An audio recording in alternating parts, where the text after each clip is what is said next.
இந்த பகுதியில் உங்களுடைய விருப்ப செய்திகள் நீங்க பகிர்ந்துக்கலாம் திரு கணேஷ். இன்னைக்கு இந்து நாளிதழில் வந்து நம்ம இப்போ மத்திய உள்துறை அமைச்சர் ராஜ்நாத் சிங் வந்து கல்வி குறித்த ஒரு கவலையை தெரிவிச்சிருக்காரு. அதாவது இந்தியாவினுடைய கல்வி வந்து ஒரு மெக்காலேயன் சிஸ்டம்லேயே இருக்குது. அந்த மெக்காலேயன் சிஸ்டம் அப்படிங்கிறது வந்து பிரிட்டிஷ் பீரியடில் வந்து அவங்க பிரிட்டிஷ் அதுக்கு நம்ம ஆட்சி செய்யும் போது கொண்டு வந்த மெக்காலேயன் சிஸ்டம் கொண்டு வந்தது வந்து இன்னுமே நாம் அதை நம்பிக்கிட்டு இருக்கோம். அவங்க வந்து மேற்கத்திய நாடுகள் வந்து நம்மக்கிட்ட இருந்தால் நிறைய விஷயங்களை கற்றுக்கிட்டு போயிட்டு திருப்பி அவங்க நம்மளை ஆட்சி புரிய வரும்போது அவங்க அறிவு எல்லாமே மேற்கத்திய நாடுகளை சேர்ந்தது தான், அங்கேருந்து தான் வந்து எல்லாமே வருதுன்ற மாதிரி ஒரு தோற்றத்தை உருவாக்கி இருக்கிறார்கள். அதற்கு அடிப்படை வந்து தாய்மொழி வழியிலேயே கல்வி கற்பது. அதனால தான் பிரதமர் நரேந்திர மோடியை வந்து எங்கேயுமே வந்து இந்தியை பேச வேண்டும் அப்படின்னு சொல்லியிருக்கிறாருன்னு ஒரு செய்தி வந்திருக்குது. இது அந்த செய்தியினுடைய சாராம்சம். ஆக்சுவலாக பார்த்தீங்கன்னா இதில் 2 விஷயங்கள் நான் பார்க்குறேன். ஒன்று வந்து அவருடைய கவலை, கல்வி குறித்த அந்த கவலை வந்து ஒரு ஏற்றுக்கொள்ள வேண்டிய ஒரு விஷயம். தாய்மொழி வழியாக கல்வி கொடுக்கணும், தாய்மொழியின் வழியாக தான் அறிவு வந்து நேரடியாக போய் சேரும் அப்படிங்கிற கருத்துல எந்த மாற்று கருத்தும் இல்லை, நான் ஏற்றுக்கிறேன். ஆனால் அதற்காக ஹிந்தி அப்படின்னு ஒரு விஷயத்தை உள்ள கொண்டு வர்றது தனியாக கவலை தரக்கூடிய ஒரு விஷயம். நான் அவங்களுடைய அரசியல் சார்ந்து பார்க்கும்போது இந்தியை திணிப்பதற்கான எல்லா விதமான மோட்டிவும் இருக்கு. அதை தள்ளி வச்சிரும், அதை பற்றி நம்ம பேச வேண்டாம். என்னுடைய கவலை அல்லது என்னுடைய விருப்ப செய்திங்கிறது அதில் தான் இருக்கு. அதாவது கல்வி அப்படிங்கிற கல்வி திட்டங்கள் இருக்குல்ல, இந்தியாவுடைய கல்வி திட்டங்கள், இந்த கல்வி திட்டங்கள் இந்தியாவினுடைய பாரத தேசத்தினுடைய ரெக்குவயர்மெண்ட்ஸ், இது நம்ம நாட்டிற்கு நம்ம சமுதாயத்தினுடைய முன்னேற்றத்துக்கு என்ன தேவை, எந்த மாதிரியான கல்வியை எந்த மாதிரியான அறிவை நம்முடைய மாணவர்கள் குழந்தைகள் கற்றுக்கொள்ள வேண்டும் அப்படிங்கிற ஒரு எந்த விதமான ஒரு பிளானிங்குமே இல்லாமல் திட்ட வகுத்தலுமே இல்லாமல் இருக்கிறது அப்படிங்கிறது எல்லாரும் ஏற்றுக்கொண்ட ஒரு விஷயம். அதை இப்போ மத்திய உள்துறை அமைச்சர் எடுத்துக்கிறாரு அப்படின்னா இந்த அரசாங்கம் வந்து அதை முன்னெடுத்து செல்லுமே, ஆனால் அது வரவேற்கத்தக்கது, ஒரு சரியான கல்வி முறை மாற்றத்துல கற்றுக் கொடுக்கக்கூடிய அந்த மொழி மட்டும் தான் பிரச்சனையா? இல்ல, நான் மொழிக்குள்ள வரல.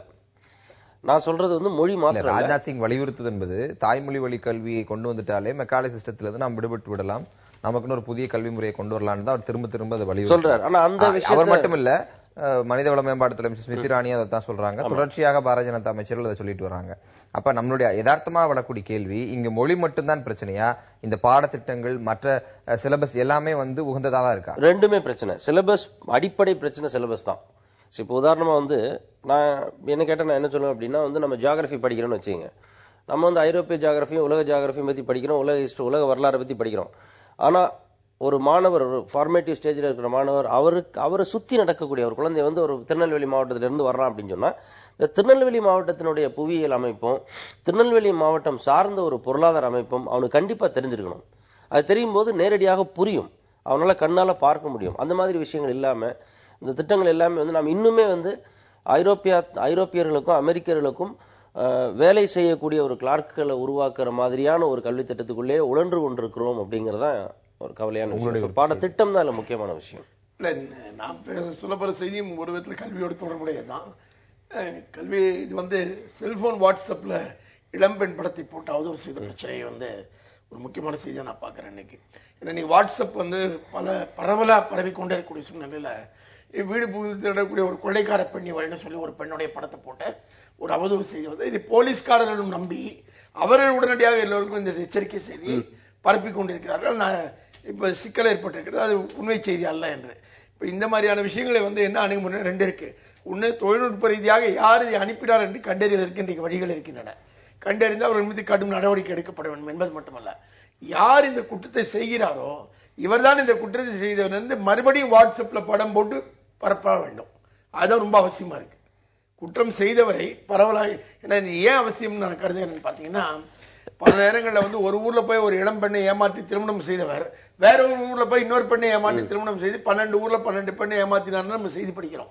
காரணம் என்னன்னா, அந்த ஊர்ல ஏமாத்தின ஆளை பற்றின விளம்பரமே வேறு ஊர்கள்ல தெரியாது, அவன் தான் தெரியவே தெரியாம போயிடும்.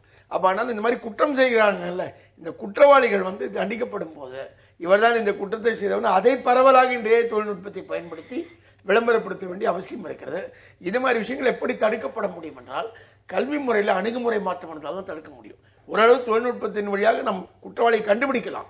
ஆனால் குற்றமே நடக்காமல் தண்டுபிடிக்க வேண்டும் என்றால் கல்வி முறையில மாற்றம் வேண்டும். இந்த இடத்துல இன்னொரு ஆங்கிளையும் நான் இதுல பாக்குறேன். தொழில்நுட்பம் வளர்ந்தளவுக்கு தொழில்நுட்பத்தை கையாளக்கூடிய விழிப்புணர்வு இந்திய மக்களுக்கு ஊட்டப்படவில்லை. அது இயற்கையா நடந்த விஷயமா இல்ல அதிலும் ஒரு அரசியல் இருக்கு? இல்ல, நிச்சயமா தொழில்நுட்பத்தை கையாளுவதற்கான விழிப்புணர்வு என்று நீங்கள் சொல்வதைத்தான் கல்வி முறையில மாற்றம் என்று நான் சொல்லுகிறேன். தொழில்நுட்பம் மட்டுமல்ல, எல்லாவற்றையும் சொல்ற அதே படம் என்னுடைய மொபைலுக்கும் சரி உங்களுடைய மொபைலுக்கும் ஒரு நூற்றுக்கணக்கான நண்பர்கள் உறவினர்கள் எல்லாருமே உடனுக்குடன் அனுப்பிச்சிருப்பாங்க. அவங்களுக்கு ஒரு பயம் இருக்கு, நம்ம வீட்டுல இது நடந்துடக்கூடாது அப்படிங்கிறதுக்கு. அப்ப கண்மூடித்தனமாக வரக்கூடியதை நம்பி வெறும் இந்த தொழில்நுட்பம் கையில இருக்கு அப்படிங்கறதுக்காகவே அதை பரப்பும் போது எந்த இடத்துல அவங்களுக்கு அந்த விழிப்புணர்வு அனுப்புவது என்பதுதான் இவருடைய கல்வியுடைய பற்றாக்குறையை காட்டுது. இவர்கள் படித்த வந்த கல்வியுடைய பற்றாக்குறையை கண்மூடித்தனமா அனுப்புறது இருக்குல்ல, ஒண்ணு சுவாரஸ்யமாக இருக்கிறது, பரபரப்பாக இருக்கிறது, இதை தாண்டி அதை சிந்திப்பதில்லைங்கிற பார்வை இருக்கு. இது கல்வி தரல. இதை தாண்டி ஒரு பெண்ணுடைய வாழ்க்கைங்கிற மனித நேயமும் அதுல இருக்கு. யாருமே அந்த பெண்ணை தெரியாது, ஆனால் அவரை பத்தி ஒரு தவறான அவதூறு அந்த மனித நேயமும் அந்த இடத்துல செத்து போகுதுன்றதையும் நம்ம தீபாவளி சமயத்துல உங்க பயத்தை பயன்படுத்துவதுங்கிற ஒரு தன்மையில நீங்க சுட்டி காட்டுற மாதிரி இருக்கு. இன்னொருத்தர் வீட்டுல அப்படி ஆயிடக்கூடாது, நம்ம வீட்டுல அப்படி யாரும் ஏமாத்திடக்கூடாது அப்படின்னு உங்க பய உணர்ச்சியை பயன்படுத்தி ஒரு பொய்யை பரப்ப முடியுங்கிறது இருக்குல்ல. இது அரசியல நம்ம பாக்குறோம், மதவெறிகள்ல பாக்குறோம், ஜாதி வெறிகள்ல பாக்குறோம். எல்லா இடத்துலயுமே நம்முடைய பயத்தை பயன்படுத்தி தான் பல விஷயங்களை பரப்ப முடியும். அதே மாதிரி இதுவும் பயத்தை பயன்படுத்தி இல்ல, சிந்திக்காம விஷயம் நடக்குதுங்கிறது வந்து போன வாரம் நடந்த ஒரு சம்பவத்துக்கும் இதை பார்க்கலாம். Facebookல ஒருத்தர் நான் சாக போகிறேன் அப்படின்னு சொல்லிட்டு இறந்து தற்கொலை பண்ணிக்கிறாரு. அதுக்கு 28 பேர் லைக் போட்டிருக்காங்க. இல்ல, அது மிகவும் வேதனையான ஒரு செய்தி. நம்ம ஒரு இடைவெளிக்கு பிறகு வேறு தலைப்பை பற்றி பேசுவோம்.